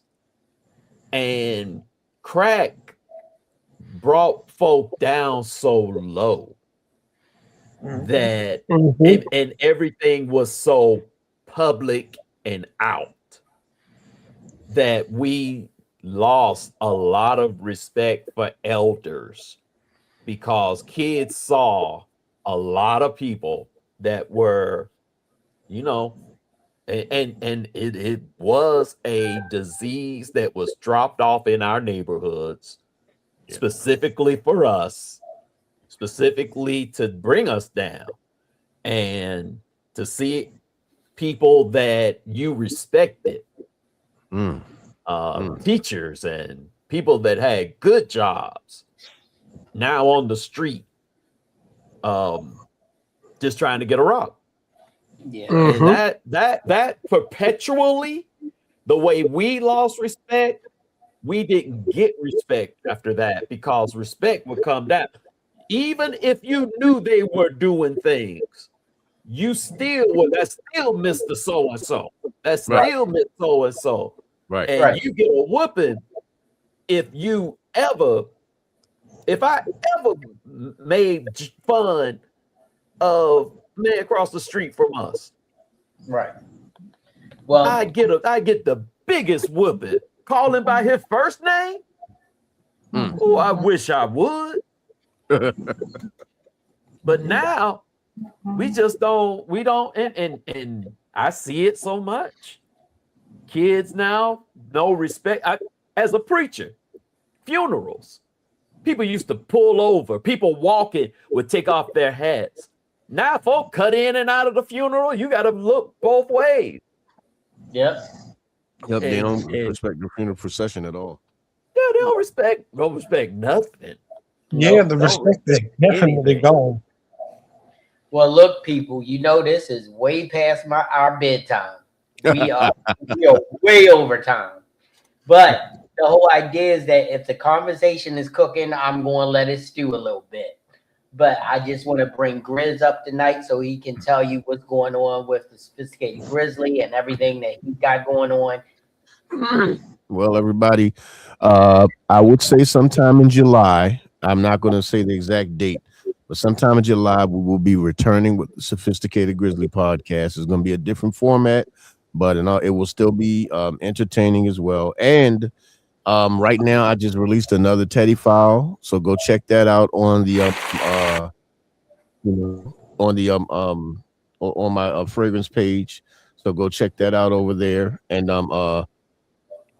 make sure that you go check out my CD. It's available on all platforms. It's called Tedro Barrington III by Mr. Diaz Teddy. So go check that out. So yeah, that's basically what I got going on. But July, everybody, we will be returning with the Sophisticated Grizzly podcast.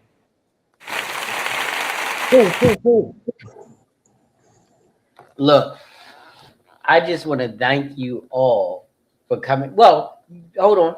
Take me down. The distinguished Reverend Rogers, please tell them where they can tune in to see you on Sunday mornings preaching that good word, because the word is good.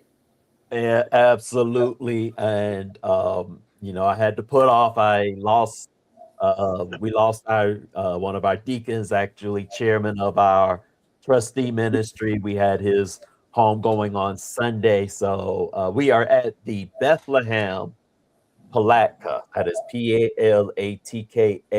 If you look that up on any of the socials, you will be able to find us. But we stream Sunday mornings at 11 a.m. Eastern and on YouTube and Facebook Live. And we are also do our divine discussions with Pastor TR on Tuesday evenings at 7 p.m. Also on Facebook Live and YouTube at Bethlehem Palatka. If you put in Bethlehem Palatka, you will find us. And we really appreciate it. So I'm really trying to get the Sent Saint up and running. I wanted to have it going, but we had so much going on. So I'm hopefully for next week, we're going to get the Sent Saint inaugural broadcast out there, looking at a couple of our fragrances. And you got to tell me about that light blue. Teddy. Absolutely. And see, that's what I love, because one thing that I know about the word, because I know that you know this, but my sister's a pastor, and no, don't take me. Bring my people back up. I don't want to be on so low.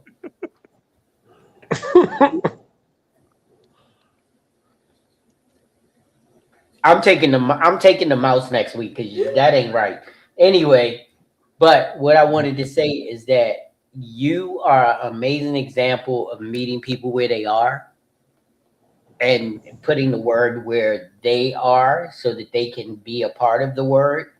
And I love and adore that, because so many people are too judgmental. So many people don't understand that that's where you lose the young folk, by not understanding where they are.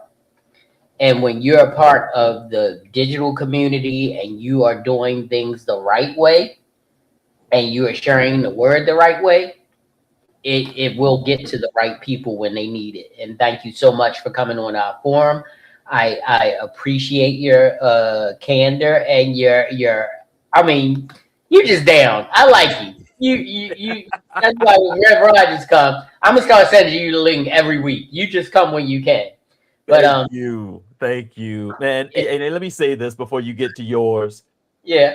You don't, everybody's saying this, check on your strong friends, but we don't know what an affirmation can do for somebody when they are where they are. We've Right. had 3 significant deaths in our church in the last 6 months, and to get texts from people checking up on me while I'm checking up on these families, it means a lot. And to hear those words, trying to do what you do, even though you don't get the results you're trying to expect, but you also don't realize the effects you have. So this group here, y'all make it so that I can do what I do. So I appreciate those words, and I appreciate y'all. So before I bitch up and start crying over here, I'm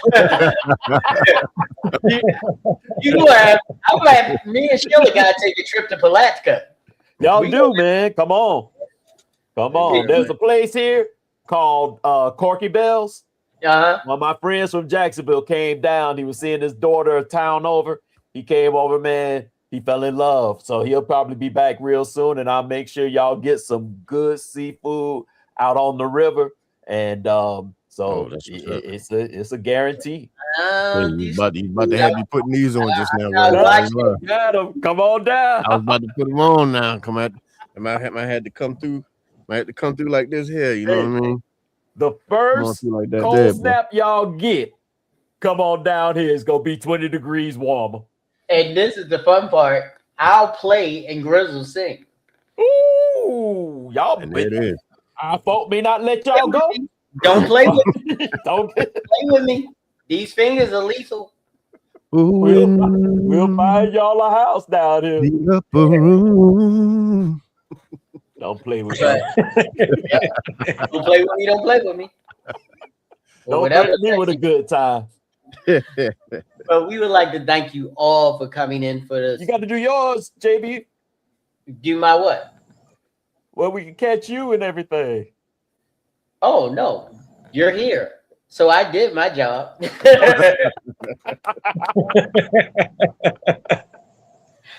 But I would like to thank you all for coming into the Grown Man Clique podcast. You can find us here every Monday night at 8:05 with me, my boy Van Gogh, the new Papa, because that's what I'm going to call him, the MP, the new Papa, my boy Scott. Scott will be back. There's a lot going on, and I want him to tell you exactly what's going on. He did tell you guys that he's moving. Yes. So he's in the midst of all of that. But, he will be back. Maeve had a last minute event that he had to cover. So we had to deal without Maeve. So, but guess what? Van Gogh's right there. I'm here. My boy Grizz is always going to hold it down for us. And then Reverend Rogers comes in and expounding his words of wisdom. We love you. We appreciate you. But we need y'all to do more than that. Oh, don't forget the Harris Tribe Media Group. Make sure you check out Mrs. She Said, Mr. He Said, and all of what is it? The kitchen. Oh yeah. Was it is it the wait a minute. Well, if you go to any of a lot of people, so we forget like which one is where and get names mixed up all the time. But you go to the Harris Tribe Media, you will definitely find they have, promote conscious parenting, all of that. If you Shame Sundays, right? Yes, Shame Sundays, and Cerebral Saturdays. Yep, Cerebral Saturdays. Yes. So they have amazing content. You just need to check them out. They are very conscious. They are very community centered. So if you don't want to get your hand slapped, don't go there, because you're going to get your hand slapped, because they talking truth.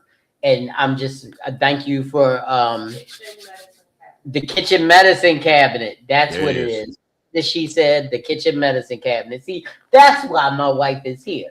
That's what I'm talking about. That's that support. That's right. You That's take what it looks like, ladies, in case that's you what it didn't looks like. understand. It's not Yeah. just your bra. Yeah. Because she looked good with or without her bra. So, but that's another story for another time. But we need y'all to do a couple things for us. We need you to like, share, and subscribe. That helps the channel to grow. The channel grows, you'll see more of us, you'll see us more often, and we'll be smiling. If we ain't growing, we going to probably be like, why y'all here? But guess what? We're growing. We love you. We appreciate you. Thank you for coming in. And as we say at the end of every podcast, do good. Do really good. But if you're going to do bad, do really bad so that they knew that you meant it. Peace. We out.